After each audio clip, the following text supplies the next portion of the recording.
There is this sort of unspoken rule that an English language live action adaptation of an anime will be terrible. And yeah, that is true. Really, the only one I have seen that is any good is Edge of Tomorrow. Dragon Ball Evolution is certainly a travesty, but according to Rotten Tomatoes, this film is far worse. Let's talk about the underseen film from 2014, Kite. What is Kite? Kite was first released in 1998, following a young orphaned girl named Sawa, who is an assassin for this corrupt police officer named Aki. This film was very, very controversial when it came out. In fact, being the first anime to actually ever get banned in Japan. Even today, the film is still banned in Norway and Sweden. It never even got released over here in the UK, and I doubt it ever would. The reason was because of a scene where a 15-year-old Sawa gets raped. You see it in graphic detail, and the film also features a few other rape scenes.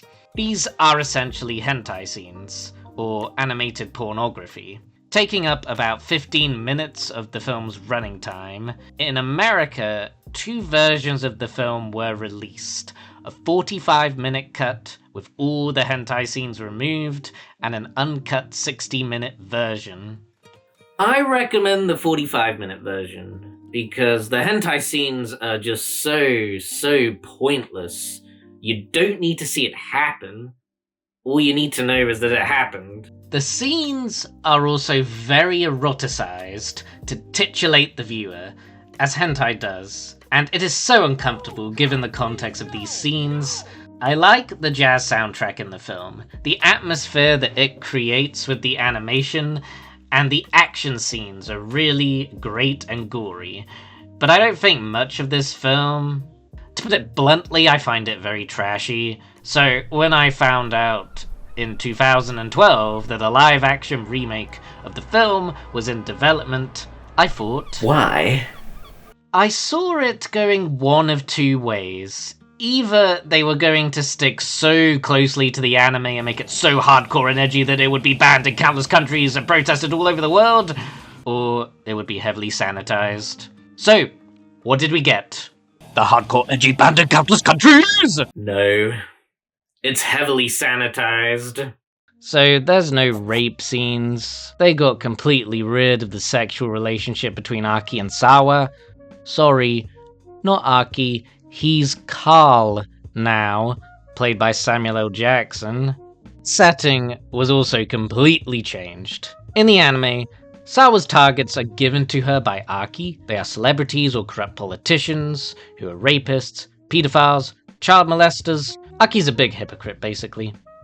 Now, we are in South Africa, in a society that is ravished by poverty, corruption, and full of human trafficking. Sawa isn't told by Carl who to kill. She's trying to find the man who killed her parents, and is using her skills to track him down. Carl agrees to help her, and supply her with weapons because her father was his partner on the police force. We never actually see Sawa doing any training, or even know how she learnt to fight and kill people in the first place, unlike in the anime, where we do actually see her train in flashbacks. So it's like she magically got these skills out of nowhere. The film also introduced this drug she takes, called AMP, which wipes her memories so she can relax. Adding this just adds a whole host of plot problems to the film. I mean, hey, she still remembers how to fight and everything.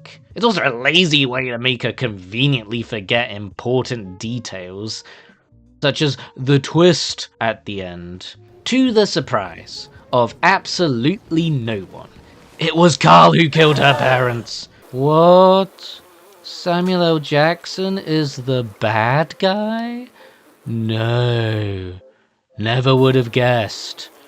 In the anime, Sawa knows that Aki killed her parents. She's just building up the courage after years of abuse to kill him. Here, it's just treated like a mind-blowing revelation. The best twist since Sixth Sense. This AMP drug is only used here to make this twist happen, since it's making her forget her parents' murders. It is so contrived, and frankly insulting to the audience's intelligence. I will give the film this though, Carl does have a motive for killing Sawa's parents, unlike Aki, who just did it for no reason. At 90 minutes long, the live-action film is 30 minutes longer than the anime, but they really only remake about 2 scenes, so the opening is the same. In both versions, Sawa gets on a lift being carried by a guy. In the anime, he is a celebrity, but in the live-action film, he's a human trafficker. There is an old lady who objects to how vulgar he is. He attacks her. She loses her glasses. Then Sawa pulls her gun out and kills him. The bullets have special explosive rounds in them. Where they differ here is that the old lady has a heart attack and dies of shock upon seeing the dead body in the anime, but in the live action one, she lives and actually gives a statement to the police. This little change in detail makes the police aware that who they are looking for is a girl, but in the anime that comes later. The second scene they remake is the famous bathroom shootout scene. The context for both of them is very different though. In the anime, this is just another job for Sawa, needing to kill this celebrity who has a secret twin because he is a corrupt. It's the best sequence in the anime. It's exciting, gory, and ends with a really dramatic freefall from the building. In a live-action film, the guys in the bathroom are human traffickers, and Sawa needs information about when a ship trafficking young girls is going to leave. Both of them are twins though, and unlike in the anime, she kills both of them. The other twin surviving is what makes the police aware that a girl is doing the killings. So these 2 plot points were heavily switched around in both films. The live-action film doesn't feature the extravagant freefall, probably because they didn't have the budget, but I did like the other details they got right in the remake, like this guy vomiting when she kicks him in the balls, and the recreation of the guy falling on a patron's table. In the anime, she loses one of her earrings during the shootout. It's established that these earrings are highly important to her because they contain the blood of her mother and father. Likewise, she does lose her earrings during the shootout in the live-action version, but these earrings are not important. They never establish any importance to them. Plus, she doesn't seem to care at all. This recreation then just comes across as really hollow. It's a huge emotional loss for her character in the anime, but here it is nothing. The sequence is still the best in the live-action film though, but everything else they added to stretch out the runtime is just terrible. As said before, the film adds this human trafficking theme to the story.